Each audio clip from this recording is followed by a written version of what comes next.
जनाब, बुलेटिन के आगाज में सबसे पहले मौसम की बात कर लेते हैं तो कराची में मौसम सरमा की पहली बारिश, सर्दी बढ़ गई है। शराय फैसल, सदर डिफेंस और तारिक रोड पर कहीं तेज तो कहीं हल्की बारिश। मलीर, लांडी, कुरंगी, शाह फैसल, कारसाज, गुलशन इकबाल में भी बादल बरसे।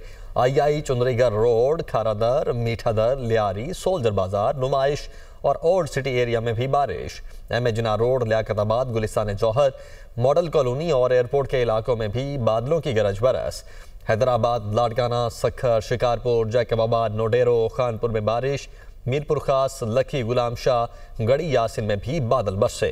कई इलाकों में फीडर्स ट्रिप होने से बिजली की सप्लाई मुअत्तल।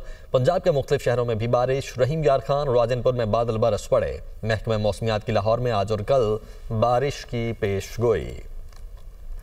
मुल्क भर में मौसम के हसीन रंग। बलोचिस्तान के मुख्तलिफ शहरों में भी बादल बरस पड़े। चमन और गिरदो अनवाह में बारिश से नदी नालों में तुगयानी, सैलाबी रेला आबादी में दाखिल।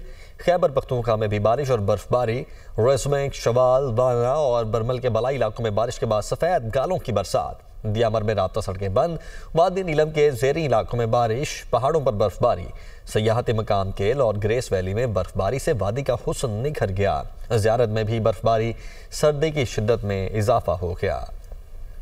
2025 के आखिरी दिन लाहौर में सर्दी की शिद्दत में इजाफा। कम से कम दर्जा हरारत 9, ज़्यादा से ज़्यादा 16 डिग्री सेंटीग्रेड तक जाने का इम्कान है। महकमा मौसमियात के मुताबिक आज लाहौर समेत पंजाब के मैदानी इलाकों में बादल बरसने का इम्कान है। मजीद बता रही हैं सामिया सईद।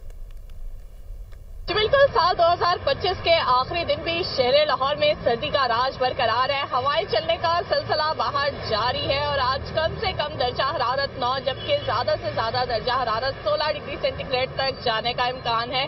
महकमा मौसमियात के दादोशुमार के मुताबिक ताहाल हवा की रफ्तार महज 2 किलोमीटर फी घंटा के हिसाब से रिकॉर्ड की जा रही है, जबकि हवा में नमी का तनासुब 92% तक जा पहुंचा है। अलबत्ता आज हद निगाह बेहतर है, जिसके बाद तमाम तर मोटरवेज को जो है वो खुला ही रखा गया है। दूसरी जानिब अगर बात की जाए तो महकमा मौसमियात की जानिब से बता दिया गया है कि साल के आखिरी दिन लाहौर में बादल बरसने के इम्कानात हैं। ताहम आज से लेकर 1 जनवरी तक लाहौर समेत पंजाब के मैदानी इलाकों में वक्फे से बादल बरसेंगे, जिसके बाद जो है वो ये देखा जाएगा कि दर्जा हरारत में मजीद कमी रिकॉर्ड की जाएगी। जी, जबकि बलोचिस्तान में मगरिब से आने वाले सिस्टम से बारिश और बर्फबारी जारी है। गुज़श्ता 24 घंटे के दौरान सूबे के बेशतर अजला में बारिश जबकि पहाड़ों पर बर्फबारी हुई है। मजीद बता रहे हैं कोयटा से अबरार अहमद।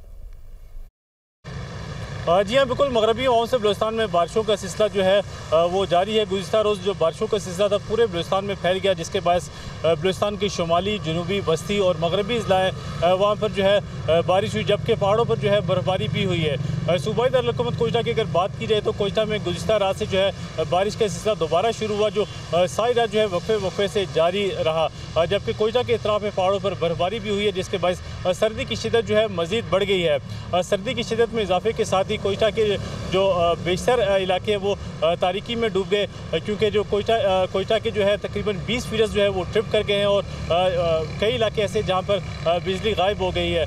इस तरह जो है गैस प्रेशर में कमी का मसला जो है वो भी कोयटा के अक्सर इलाकों में देखा जा रहा है। बिजली और गैस की बंदिश के बाद शहरियों को शदीद मुश्किलात का भी सामना करना पड़ रहा है। महकमा मौसमियात की जानब से ये बताया गया कि बारिश और बर्फबारी का जो ये सिलसिला है ये मज़ीद जो है कल तक जारी रहने का इम्कान है, जिसके बाद सर्दी की शिद्दत मज़ीद बढ़ सकती है। जी, आगे बढ़ते हैं। वज़ीर आज़म शहबाज शरीफ ने मुत्तहिदा अरब अमारात के सदर शेख मोहम्मद बिन जायद अल नहयान से मुलाकात की है। मुलाकात में दिफाई ताउन समेत मुख्तलिफ शोबों में इश्तराकी अमल को मज़ीद फ़रोग़ देने के इम्कानात पर बातचीत की गई है। इलाकाई और आलमी उमूर पर भी तबादला ख्याल किया गया है।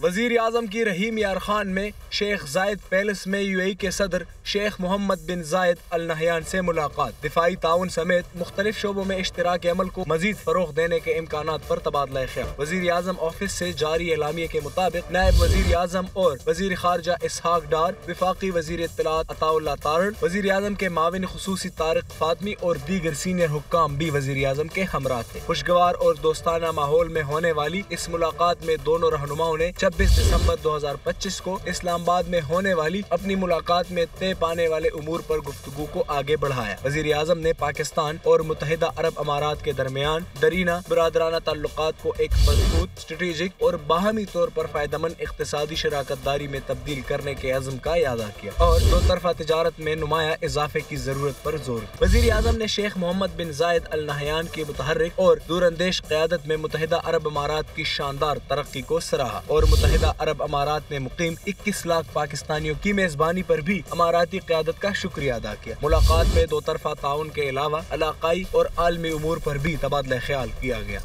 पीटीआई रहनुमा बैरिस्टर गौहर का कहना है कि मुज़ाकरात का कोई नेमुल बदल नहीं है, हालात बदलने के लिए मुलाकात की भीख मांगता हूँ। मुलाकात की भीख मांगने में दूसरों के साथ अपनों का भी हाथ है। लगता है 2026 भी सदाओं का साल होगा। साहिब इक़्तिदार लोगों से दरख्वास्त है, इस मुल्क पर कोई तरस खाएं, कोई ऐसा हल निकालें जिससे हालात बेहतर हों। वो अडयाला जेल के बाहर मीडिया से गुफ्तगू कर रहे थे। मैं समझता हूँ तहरीक अपनी जगह वो जिस शिद्दत से भी चले और जिस तरीके से भी चले, लेकिन मुज़ाकरात का कोई अल्टरनेटिव नहीं है। हालात की शिद्दत का तकाजा जो करता है उस के हिसाब से मुज़ाकरात की तरफ प्रोग्रेस उस स्पीड से नहीं हो रही जिस तरीके से हालात तकाजा कर रहे हैं। मुलाकात की जो भीख हम मांग रहे हैं, दूसरों के साथ साथ इसमें अपनों का भी हाथ है कि हर मरतबा हम यहाँ से मायूस होकर वापस जाते हैं। सोच के साथ हम 2026 में इंटर हो रहे हैं, लेकिन 2026 भी ऐसा ही लग रहा है कि वो भी नाअहली और कन्विक्शनों का हाल। मैं सारे साहिब इक़्तिदार लोगों से ये रिक्वेस्ट करूँगा कि बहुत हो गया इस मुल्क और खुदा की धरती, इस अवाम पे, इन लोगों पे, इस बच्चों पे, इस मुल्क की मुस्तक़बिल पे, इस मुल्क की जमहूरियत पे खुदा के लिए कोई तरस करो। तहरीक इंसाफ मुज़ाकरात चाहती है तो 8 फरवरी एहतजाज की कॉल वापस ले। वज़ीर आज़म के मुशीर नासनाउल्लाह ने प्रोग्राम दुनिया महर बुखारी के साथ में गुफ्तगू करते हुए कहा है कि हमें यकीन है कि बानी पीटीआई मुज़ाकरात के लिए आमादा नहीं और महमूद खान जगदई को मुज़ाकरात के हवाले से इख्तियारात नहीं देंगे, लेकिन तहरीक इंसाफ मुज़ाकरात चाहती है तो 8 फरवरी एहतजाज की कॉल वापस ले। उन्होंने कोई मुज़ाकरात की जो है वो अपना जो है वो अथॉरिटी नहीं दी। हमारी भी इंफॉर्मेशन है उन्होंने मुज़ाकरात की कोई अथॉरिटी नहीं दी। और अचक ज़ई साहब और जो दूसरे पीटीआई के जो कायदीन हैं उन्होंने हमारे साथ बड़ी दो टोक बात की है कि हमें इजाज़त दी जाए मुलाकात की। हम मुलाकात में इमरान खान साहब को कायल करेंगे कि वो मुज़ाकरात की जो है वो इजाज़त दें। हमें पूरा यकीन है कि इमरान खान साहब इनको बिल्कुल एम्पावर नहीं करेंगे, इनको बिल्कुल मुज़ाकरात की इजाज़त नहीं दें। तो कॉल है 8 फरवरी को, उसको वापस लें। ये ऐसे तो नहीं हो सकता कि एक तरफ आपने अब देखना है कि आपने मंतक की बात की है कि एक कॉन्फिडेंस बिल्डिंग मेजर उनकी तरफ से भी आए। हाँ, एजिटेशन की कॉल दी हुई है। दूसरी तरफ आपने जो है वो मुलाकात की और जो है वो मुज़ाकरात की बात कर रहे हैं। इसको वापस लें और वापस लेने के बाद जो है वो बात करें कि जी हम ठीक है बैठने। भारत अमरीका ताल्लुकात में दरारें गहरी, मोदी हुकूमत को बड़ा मुआशी झटका। अमरीकी सदर ट्रंप के दूसरे दौरे इक़्तिदार में भारत और अमरीका के ताल्लुकात बदतरीन सतह पर पहुँच गए। भारत और अमरीका के दरमियान ताल्लुकात की सर्दमहरी के हवाले से फाइनेंशियल टाइम्स ने हक़ाइक़ बयान कर दिए हैं। फाइनेंशियल टाइम्स की रिपोर्ट के मुताबिक भारत और अमरीका के खिलाफ ताल्लुकात का बराह रास्त असर भारत के ताकतवर तरीन अरबपतियों पर पड़ा। भारतीय अरबपति लाखों डॉलर लॉबी फर्म्स पर खर्च करने के बावजूद अमरीका के साथ तिजारती ताल्लुकात खुशगवार नहीं कर पाए। टैरिफ तनाज़े के साथ मोदी और ट्रंप के दरमियान राब्ता न होने के बराबर रहा। माहिरीन के मुताबिक भारत को अब अमरीका से इख्तिलाफ की सूरत में सख्त मुआशी और कानूनी दबाव का सामना करना होगा। अफगान तालिबान रजीम की इल्म दुश्मनी इंतहा पर निसाबी और अवामी कुतुब पर पाबंदी। अफगान जरीदे हश्ते सुबह ने भी तालिबान की इल्म दुश्मन पॉलिसीज़ फिर से बेनकाब कर दी हैं। दी अफगानिस्तान एनालिस्ट्स ने नेटवर्क के मुताबिक अफगान तालिबान ने 670 से ज़ायद यूनिवर्सिटी की निसाबी और सैकड़ों अवामी कुतुब पर पाबंदी आयद कर दी है। तालिबान ने इंसानी हुकूक, जमहूरियत, इंतखाबी निज़ाम और आइनी कानून की तालीम भी मुकम्मल तौर पर नाबूद कर दी। सोशियोलॉजी, फ़लसफ़ा इखलाक और दीगर अहम मौज़ूआत भी निसाब से निकाल दिए गए। अफगानिस्तान के मोतबर जरीदा हश्ते सुबह के मुताबिक अफगान तालिबान ने अहम तारीखी और सियासी कुतुब पर भी पाबंदी लगा दी है। वफाकी वज़ीर दाखिला मोहसिन नकवी का नेशनल पुलिस फाउंडेशन में आला सतह का इजलास। नेशनल पुलिस अकेडमी में ज़ेर तरबियत ASPs को हर साल आसान कम मकसद पर प्लॉट्स फराहम करने का फैसला। हर साल 10 इंस्पेक्टर्स, सब इंस्पेक्टर्स और ASIs को स्कॉलरशिप पर पुलिस से मुतल्लिक कोर्सेज के लिए बैरून मुल्क भिजवाने का फैसला किया गया है। हर साल 5 SP, SSP रैंक अफसरान को AI में डिग्री के लिए स्कॉलरशिप पर बैरून मुल्क भिजवाने का फैसला किया गया है। वफाकी वज़ीर दाखिला ने नेशनल पुलिस फाउंडेशन के वसाइल में मज़ीद इजाफे के लिए जामे प्लान तलब कर लिया है। मोहसिन नकवी ने इदारे को खसारे से निकाल कर सरप्लस में लाने पर पूरी टीम की कारकर्दगी को सराहा है। नेशनल पुलिस फाउंडेशन को पुलिस मुलाजिमीन की फलाह बहबूद के लिए एक इंतहाई फ़ाल और मुतहर्रिक इदारा बनाना है। पंजाब में ज़ुबानी लेन देन पर ज़मीन की फ़र्द या इंतकाल पर मुकम्मल पाबंदी आयद। बोर्ड ऑफ रेवेन्यू पंजाब का फैसला फौरी नाफिजुल अमल। अब ज़मीन का इंतकाल सिर्फ रजिस्टर्ड दस्तावेज़ात पर ही होगा। बोर्ड ऑफ रेवेन्यू पंजाब ने ज़मीन के इंतकाल से मुतल्लिक वाज़ेह और सख्त हिदायत जारी कर दी हैं। नोटिफिकेशन के मुताबिक विरासत के केसेस के सिवा हर किस्म के इंतकाल के लिए रजिस्टर्ड दस्तावेज़ात लाजिम करार। हसन रजा ब्यूरो चीफ लाहौर हमारे साथ मौजूद हैं। हसन, बताइएगा आप क्या डिटेल्स हैं?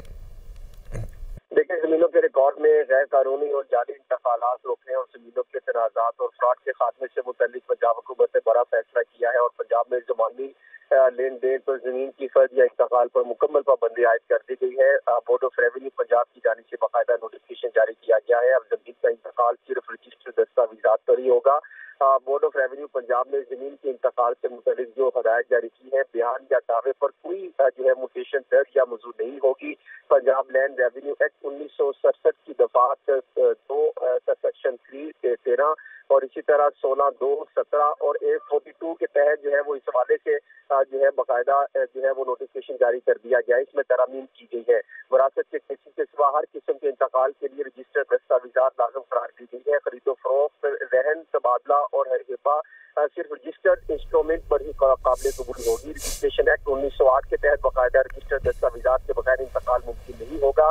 ट्रांसफर ऑफ प्रॉपर्टी एक्ट 1882 की दफा ठीक है, तो ये नोटिफिकेशन भी जारी कर दिया गया है। हसन, बहुत शुक्रिया आपका।